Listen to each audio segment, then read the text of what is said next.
dia a todos e todas. Eu gostaria, em primeiro lugar, de agradecer, em nome do Departamento de Justiça, o especial convite que foi realizado para esse momento de abertura e de participação desse projeto Universitários pela Paz.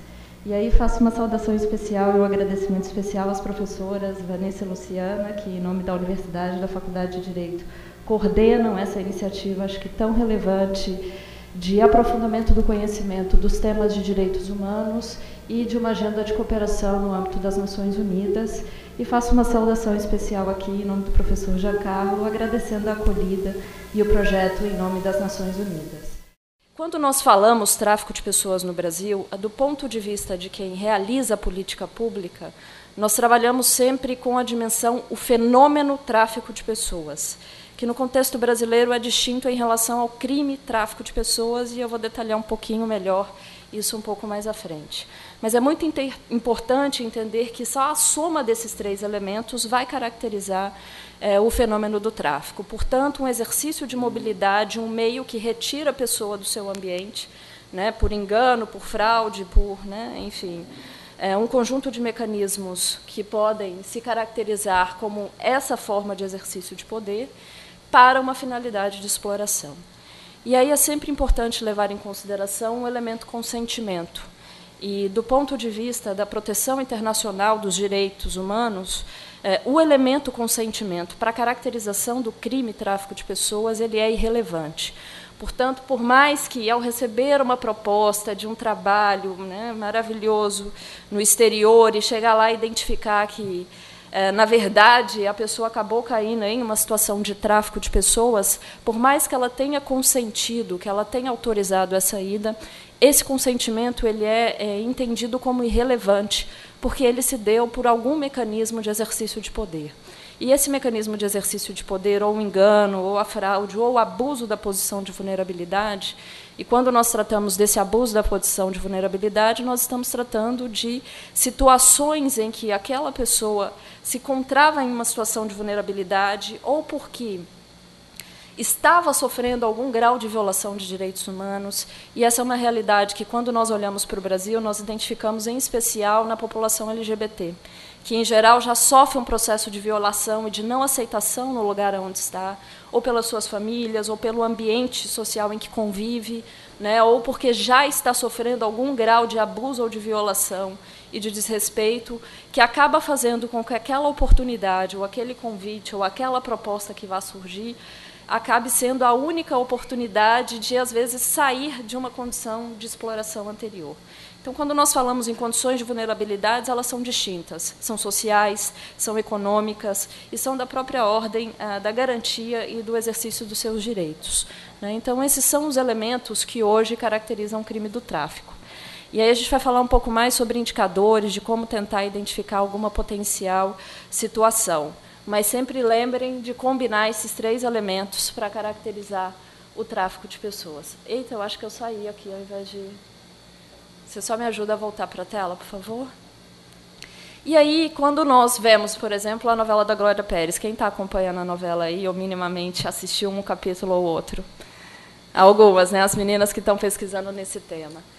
É muito importante que alguns pressupostos eles sejam colocados, né, na nossa perspectiva, e um deles, muito importante, é a perspectiva do direito humano à migração. Né? A história das nossas sociedades ela perpassa o direito humano à migração, e esse é um tema-chave na compreensão, inclusive, do fenômeno do tráfico de pessoas.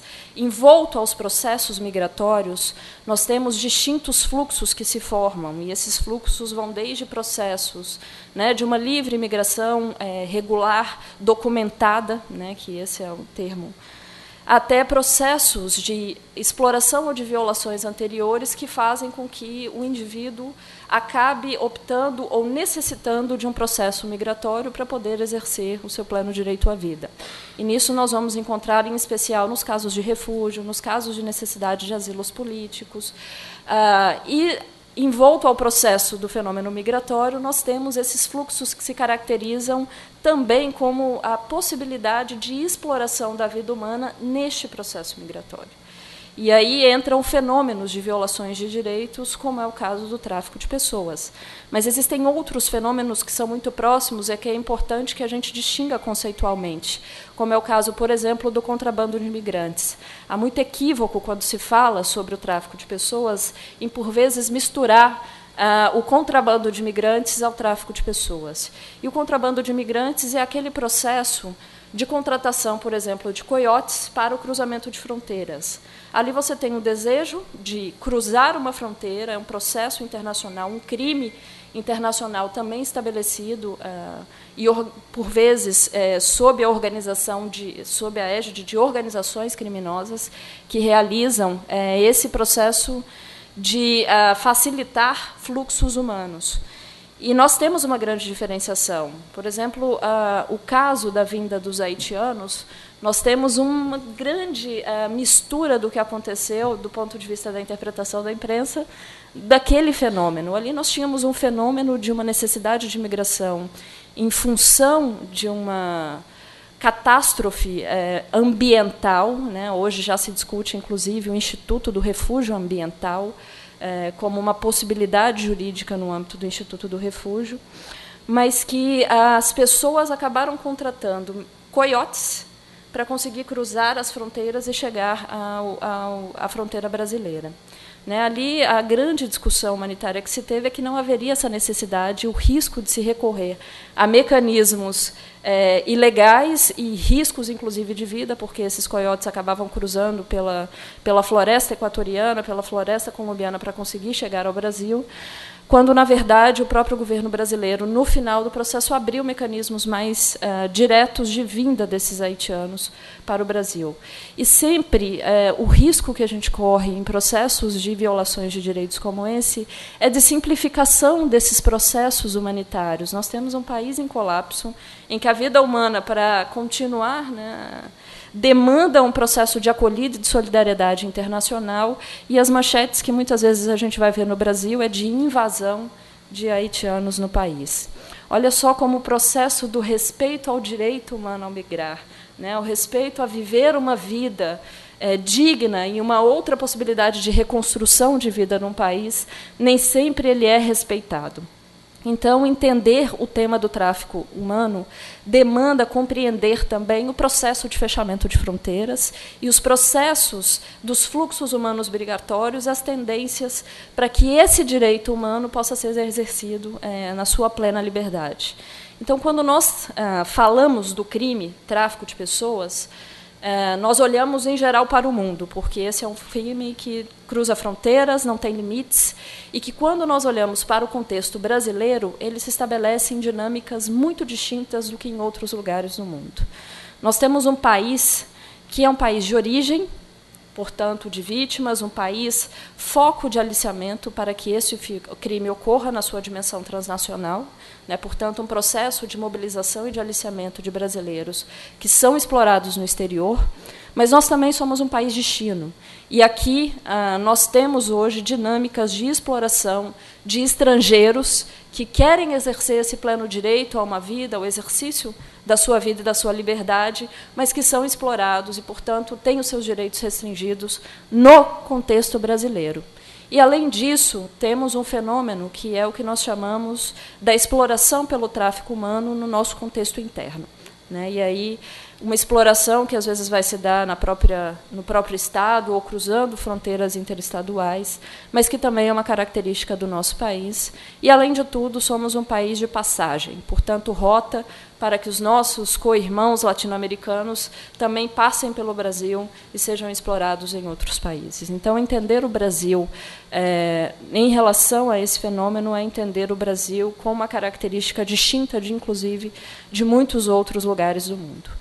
E, como eu disse, entender o tráfico humano é entender a sua correlação com as forças e as tendências migratórias, porque são as tendências e as ondas migratórias que acabam criando uma ambiência para que a ocorrência dessa exploração e desse crime se realize.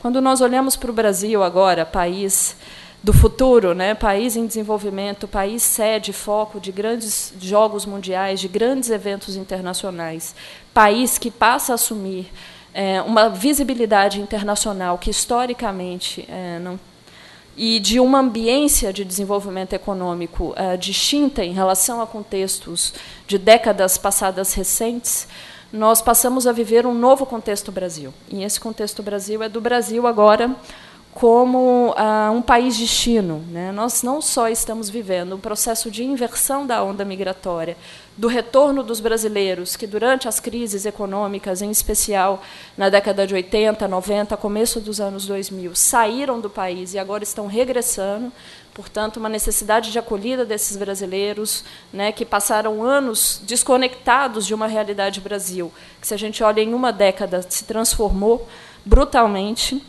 como também o Brasil tem se tornado um país destino de novos fluxos migratórios.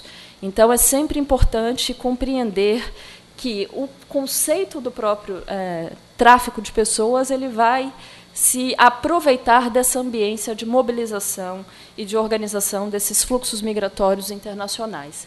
E, portanto, uma ambiência para a ocorrência de um crime que é de difícil investigação, de difícil prova da sua materialidade, da sua ocorrência.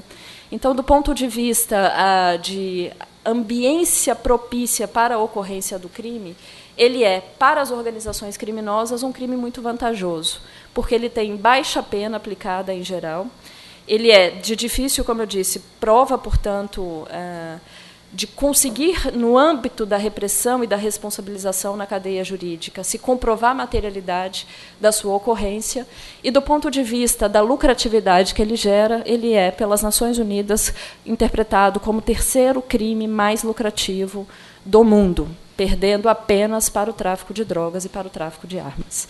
Então, nós estamos falando de um processo de organização de cadeias criminosas que demandam um processo de organização dos Estados para que a sua estratégia de enfrentamento possa se dar com algum mínimo de sucesso.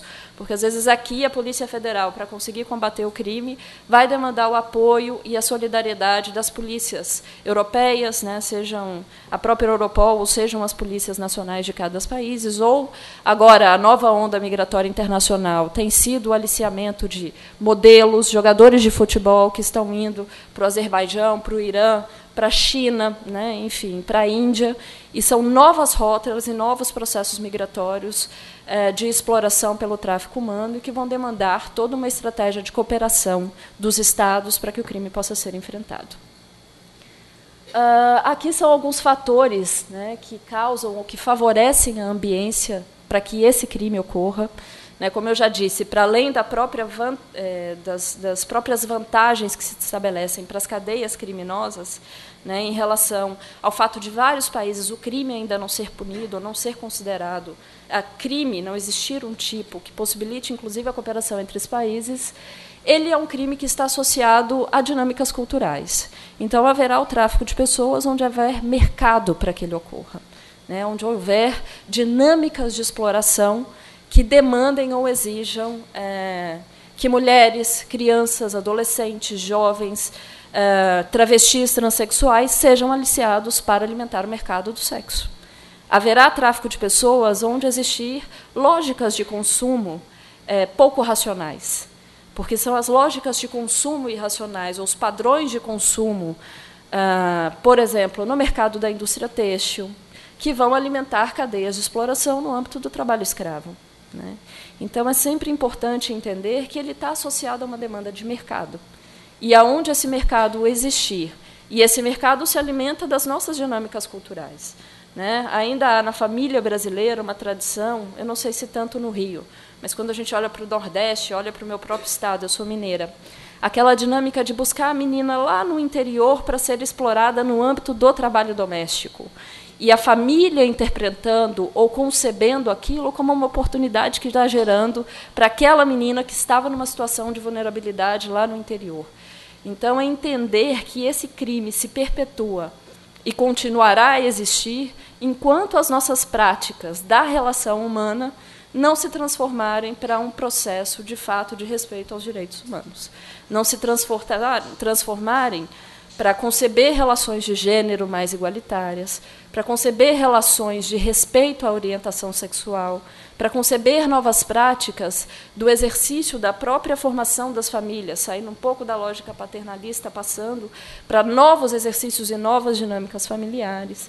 Portanto, saindo e rompendo elementos que estão postos na nossa cultura, são um dos mecanismos de transformação da realidade e de uma agenda de promoção de direitos humanos.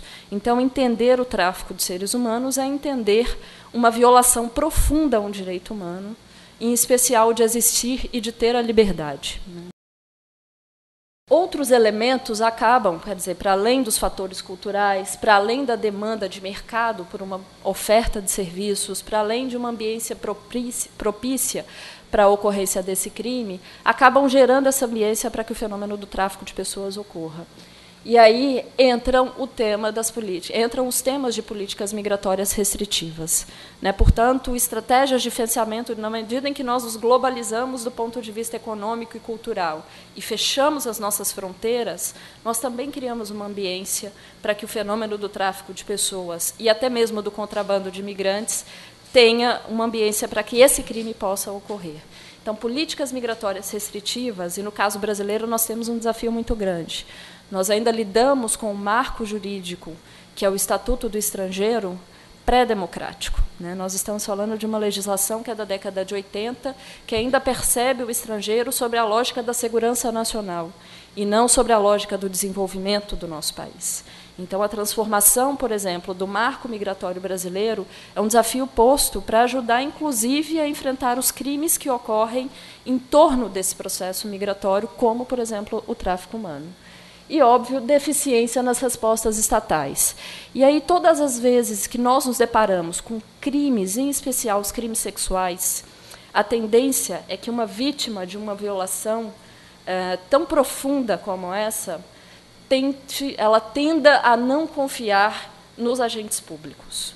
E ela tende a não confiar nos agentes públicos porque os agentes públicos ainda são muito pouco preparados para lidar com crimes de violação de direitos humanos.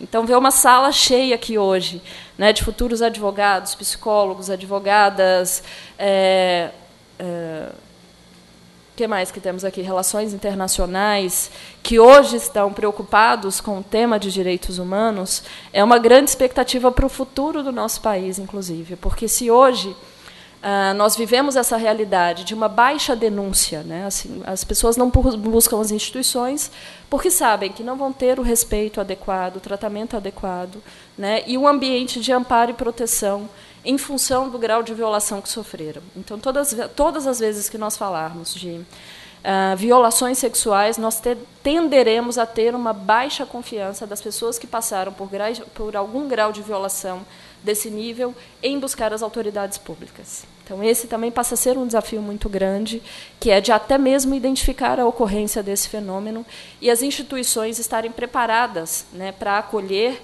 e para um processo de reparação e de reconquista de direitos.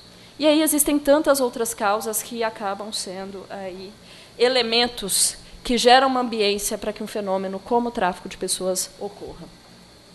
E aí outros fatores que são da própria vulnerabilidade. E esses fatores de vulnerabilidade estão ligados, às vezes, a violações de direitos de grupos específicos, como é o caso da população LGBT, como é o caso da nossa formação histórica também de desrespeito e de não equidade de gênero e raça no nosso país, e até mesmo outros elementos. E aí, se a gente olha o caso brasileiro, nós estamos falando de um país que tem 11 estados de fronteira, faz fronteiras com 10 países e que tem uma fronteira completamente permeável. Cruzar as fronteiras brasileiras, por vezes, é igual a cruzar uma rua. Você sequer sabe de que lado está. Agora, pensem isso do ponto de vista de uma ambiência para a ocorrência de crimes e da capacidade do Estado em apresentar respostas ao enfrentamento a esse crime. Ainda é muito baixa a capacidade do Estado brasileiro, e aí eu falo o Estado, as distintas instituições, sejam do Executivo, do Legislativo, do Judiciário em especial, em criar uma ambiência para um enfrentamento a esse crime transnacional. Pode ir passando, por favor. Aí são alguns indicadores, esse eu vou deixar o PowerPoint para vocês conhecerem melhor, que é como identificar uma possível pessoa em situação de tráfico, né? E aí entram elementos desde não estar portando seus documentos, estar sob constante ameaça, ter receio de conversar com outras pessoas sobre a sua situação pessoal, enfim. Há um conjunto de elementos que hoje auxiliam a identificar processos de tráfico humano. Mas, como eu sei que vocês são muito dedicados, depois vocês podem olhar com mais cuidado. Há indicadores distintos pelas distintas modalidades de exploração pelo tráfico. O Protocolo de Palermo, a gente já vai começar a falar das convenções internacionais. Ele é um marco relevante, ele vai falar de 3 possíveis explorações, mas sem fechar a possibilidade para outras. Vai falar da exploração sexual, da exploração pelo trabalho escravo e da remoção de órgãos e tecidos humanos. Mas ele vai deixar em aberto ainda outras possibilidades de exploração. E aí é o que cada país hoje tem começado a perceber na sua dinâmica, né? O contexto europeu tem percebido fenômenos de exploração pelo tráfico humano para fins de explorar a mendicância, né? Um tipo de exploração que eles têm identificado no contexto europeu.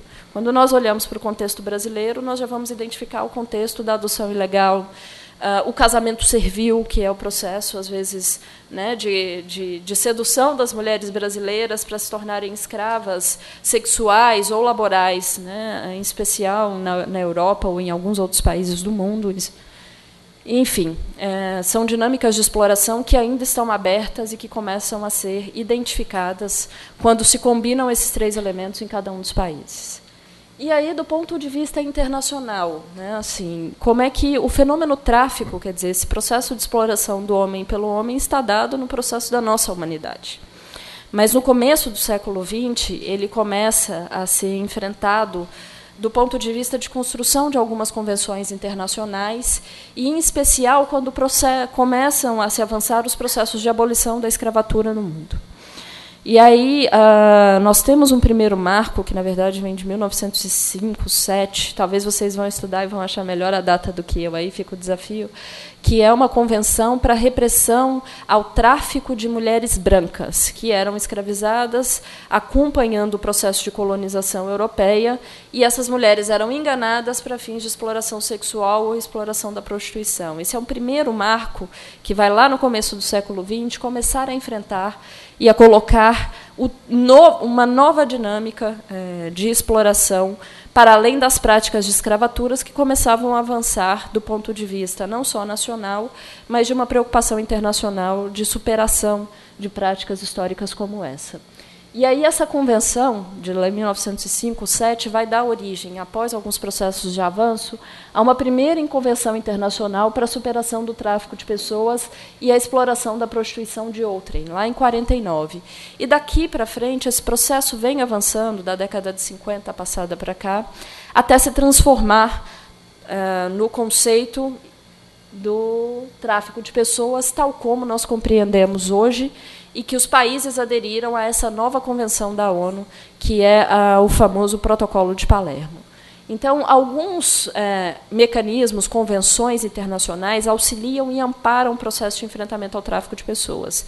Desde a Convenção, a superação da violência contra a mulher, e a gente tem a CEDAW como referência, as convenções internacionais de proteção dos direitos da infância, as convenções internacionais dos direitos civis e políticos, quer dizer, uma série de convenções são utilizadas hoje como amparo às estratégias de enfrentamento ao tráfico de pessoas. Mas o novo marco e a nova configuração, tal como hoje os países, né, compreendem, criam as suas estratégias e formatam as suas políticas públicas para enfrentar o tráfico de pessoas, está dada no âmbito do Protocolo Facultativo à Convenção das Nações Unidas contra o Crime Organizado Transnacional, relativo, em especial, à prevenção, repressão e punição do tráfico de pessoas, em especial mulheres e crianças. Então, no marco de uma Convenção Transnacional de Combate ao Crime, que vai dar conta desde tráfico internacional de armas, o contrabando de imigrantes, o tráfico de pessoas, o tráfico de drogas, a lavagem de dinheiro internacional, quer dizer, toda uma estratégia se formatou no âmbito das Nações Unidas, ali nos anos 2000, para que os países criassem estruturas que dessem conta de facilitar a cooperação entre os países no marco dessa convenção, né, criando autoridades centrais nacionais, organizando seus países, para que essa cooperação pudesse, de fato, existir para o enfrentamento do crime organizado transnacional. E, no marco dessa Convenção de Combate ao Crime Organizado Transnacional, é que entram os protocolos adicionais que vão dar conta desses 3 crimes em especial: o tráfico de pessoas, o contrabando de imigrantes e o tráfico internacional de armas. Então, no marco dessa convenção, é muito importante também que a gente compreenda aí o Brasil, né? Como é que está, o que tem feito, quais são as estratégias e como o governo brasileiro e as instituições públicas brasileiras têm avançado em dar concretude a esta convenção internacional. E é muito importante perceber que, por mais que o tema seja uma agenda de direitos humanos e esteja dado no marco de uma convenção de combate ao crime, as estratégias de prevenção à sua ocorrência, as estratégias de atendimento às pessoas que foram vítimas desse crime e, ao mesmo tempo, as estratégias de reprimir e responsabilizar os autores estão no marco da orientação desse protocolo. Então, não é um protocolo único e exclusivamente de combate ao crime. Ele é um protocolo que pressupõe que os Estados se organizem em distintas frentes para enfrentar o fenômeno do tráfico de pessoas.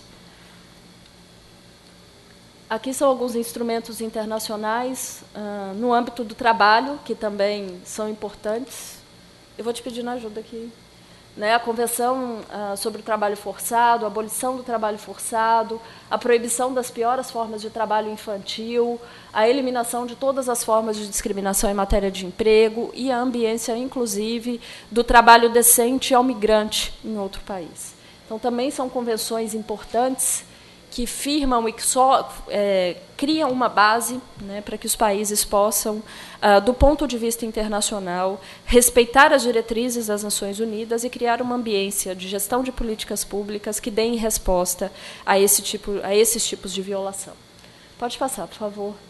E como esse processo entra no Brasil? Quer dizer, não só pelo processo do Brasil assinar essa convenção internacional, mas, ao mesmo tempo, de ratificar e internalizar essas convenções, né, não só a Convenção da ONU, mas, em especial, seus protocolos adicionais, e, a partir daí, passar a desenhar políticas que apresentem respostas a esse crime. No caso brasileiro, nós temos uma política que é de 2006, já são quase 7 anos, portanto, estamos entrando no 7º ano, de gestão de uma política brasileira de enfrentamento ao tráfico de pessoas, que corresponsabiliza distintos ministérios e atores para desenhar essas estratégias, tanto de prevenção, de atendimento e bem como de repressão a esse crime. E esse processo de política, que é o desenho de diretrizes e de princípios de como as políticas públicas devem se orientar, adveio o desenho dos planos nacionais, que criam metas, vinculam os agentes públicos para que realizem ações. Portanto, desde o acolhimento, a atenção, o atendimento, né, de pessoas que passaram por essa situação, até o desenho de campanhas, de ações de prevenção, de orientação sobre como esse crime ocorre e, em especial, quais as estratégias para que uma pessoa não se veja numa situação de tráfico de pessoas, até mesmo preparar os agentes da segurança pública, do Ministério Público, né, do próprio Judiciário brasileiro, para dar conta desse crime. E aí nós temos um primeiro plano nacional, que tem a sua vigência iniciada em 2008. Todos os planos e a política brasileira foram construídos num processo de participação social, portanto, a sociedade sempre foi chamada a desenhar essas políticas, a construir conjuntamente com o governo essas políticas, para que elas pudessem ser mais responsivas, portanto, dar conta melhor de compreender e revelar o fenômeno no Brasil. E quando nós falamos do fenômeno no Brasil, é muito importante entender que o que está acontecendo no Rio de Janeiro é completamente distinto, quando nós falamos do fenômeno do tráfico de pessoas, do que está ocorrendo no Pará, do que está ocorrendo no Rio Grande do Sul. Como eu disse, esse é um fenômeno multifacetado que vai se alimentar, inclusive, de dinâmicas culturais. E no nosso Brasil, continente, praticamente, as ambiências e a oportunidade para que determinadas vulnerabilidades sejam exploradas também é distinta conforme a região do país em que nós estamos. Então, quando a gente olha para o norte do país, há uma tendência muito forte, por exemplo, de nós vermos mulheres, crianças brasileiras, adolescentes brasileiras sendo exploradas, em especial no mercado do sexo, e aí são exploradas nas Guianas, são exploradas na própria região amazônica, em geral acompanhando a demanda de mercado do sexo masculino, né, e, portanto, atrelada às regiões de garimpos, à região de exploração de madeira, à região de exploração de pedras preciosas no Brasil, e mulheres sendo aliciadas e sendo mantidas para a exploração sexual em ambientes como esse. Quando a gente olha para o Rio, São Paulo, em especial São Paulo, a gente já começa a perceber dinâmicas mais atreladas ao trabalho escravo. A exploração na indústria têxtil, tanto de brasileiros quanto de estrangeiros, né, e os dados mais recentes do Ministério do Trabalho e Emprego, do Ministério Público, da Polícia Federal, vão dar conta de bolivianos, peruanos, paraguaios, sendo explorados nessas regiões de indústria têxtil. Quando a gente olha para o sul do país, aí nós já vamos ver mulheres paraguaias sendo explorada no âmbito do trabalho doméstico. E o trabalho doméstico é uma das formas mais difíceis de se conseguir identificar e denunciar um caso, né? Então, depois eu quero que vocês olhem os indicadores, está na página do Ministério, vocês podem entrar, indicadores de acordo com os tipos de exploração para ajudar a identificar potenciais casos de tráfico humano. A nossa política brasileira, ela tem uma coordenação tripartite. São 3 ministérios que semanalmente sentam e coordenam uma política brasileira: o Ministério da Justiça, em conjunto com a Secretaria de Direitos Humanos e a Secretaria de Políticas para as Mulheres.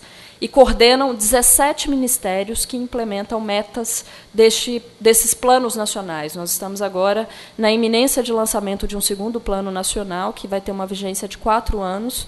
Eu vou falar um pouquinho mais à frente, mas de forma bem rápida. E, portanto, toda a estratégia de cooperação ela se dá não só no âmbito do governo federal, mas também numa relação com estados e municípios e uma relação com o judiciário e com o próprio legislativo. E, quando eu falo legislativo, eu vou colocar mais um desafio do tema do tráfico de pessoas no Brasil. Eu disse que a política fala do fenômeno, né, compreender aquela combinação dos 3 elementos. Mas, quando a gente olha para a legislação penal brasileira, o crime que está posto é o da exploração do tráfico de pessoas, mas apenas para fins de exploração sexual ou da exploração da prostituição de outra pessoa. Então, nós ainda temos um gap, um desafio muito grande, que é de adequadamente tipificar o crime de tráfico de pessoas no Brasil. E por que isso é importante? Isso é importante para auxiliar a identificação do crime, a preparação dos agentes de segurança pública, para que, num processo de investigação, quando eles se deparem com o fenômeno, eles consigam responsabilizar aquela determinada cadeia criminosa que deu causa, né, àquele determinado fenômeno.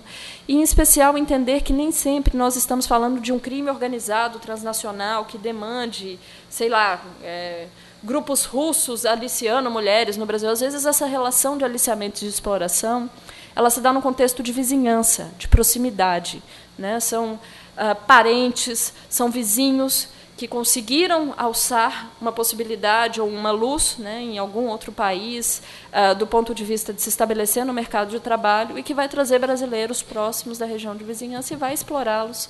Portanto, não é uma dinâmica de uma cadeia internacional, mas que vai submetê-la a um processo de privação de liberdades e de violação de direitos profunda. Pode passando, por favor. Aí a política brasileira foi firmada por um decreto, então a gente vem já num Brasil crescente em relação à implementação de estratégias, né? Uma política nacional em 2006 que vai mobilizar um rol muito amplo de ministérios para começarem a realizar agendas de preparação dos seus agentes públicos para conseguir identificar um caso de tráfico de pessoas. É muito difícil se identificar um caso de tráfico de pessoas. Em função daquele conjunto de indicadores que a gente disse, a pessoa está numa situação de ameaça, de violação tamanha, que, às vezes, ela sequer dá conta de que ela está sendo vítima de um crime. Às vezes é um brasileiro, e aí é muito importante que a gente olhe para essas pessoas que passaram por uma situação de tráfico como, primeiro, pessoas absolutamente corajosas. Não é qualquer um que topa viver, encarar um desafio longe da sua base, longe da sua família, e que, portanto, quer alçar um novo patamar de vida. Então, olhar para essas pessoas com respeito profundo. Nós estamos falando de pessoas que são corajosas, de pessoas que são aventureiras, né? E, às vezes, nesse processo de se aventurar pelo mundo, se cercam de poucos cuidados, né? Então, o processo também de desenho das campanhas brasileiras tem se voltado nesse rol de orientação. Quer viajar? Viaje, mas aqui tem um conjunto de dicas para que essa viagem se realize com segurança. Né? O processo não é de cercear o direito humano a migrar, muito pelo contrário, mas de respeitar e orientar para que esse processo e essa decisão se deem com o maior nível de segurança possível. Né? Então, é muito importante que as nossas instituições, as nossas autoridades, seja um agente de saúde lá na ponta que vai fazer o atendimento, seja um profissional da assistência jurídica que vai auxiliar não só no processo de denúncia e de orientação, mas também de recuperação e recomposição de direitos, por meio de direitos indenizatórios, por meio da possibilidade de reaproximação familiar. Né? Quando a gente está falando do crime de tráfico de pessoas, há riscos, inclusive, de ter que, se no âmbito internacional, fazer valer algumas convenções para a reaproximação familiar, para um processo de reparação financeira, inclusive, em relação ao grau de violação que aquela pessoa sofreu. Então, vocês, aqui, os advogados futuros, são aí potenciais atores nessa defesa e nessa reconquista de direitos. Mas é preciso estar preparado para reconhecer o crime, é preciso estar preparado para saber realizar um processo de atendimento humanizado a essa pessoa que sofreu um grau de violação muito grande. Bom, nos planos nacionais, como eu disse, há uma estratégia que é não desenhar um sistema de atendimento ao tráfico de pessoas, mas é fazer com que os sistemas atualmente existentes saibam reconhecer e estejam preparados para atender vítimas de tráfico.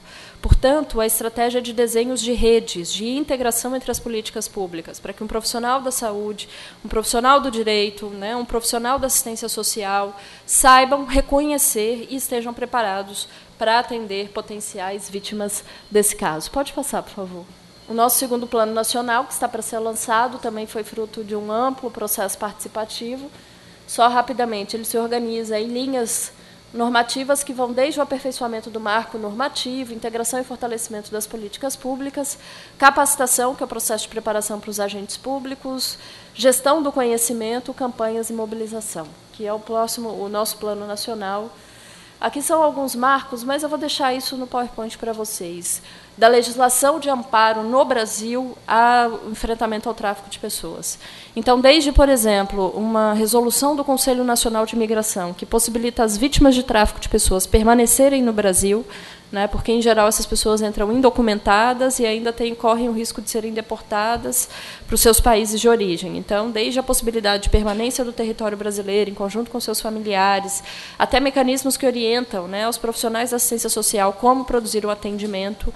Do ponto de vista normativo, nós já tivemos vários avanços no caso brasileiro. E aí tem um pouco do marco para vocês conhecerem. Algumas legislações, e eu queria falar um pouco da nossa rede de enfrentamento ao tráfico de pessoas.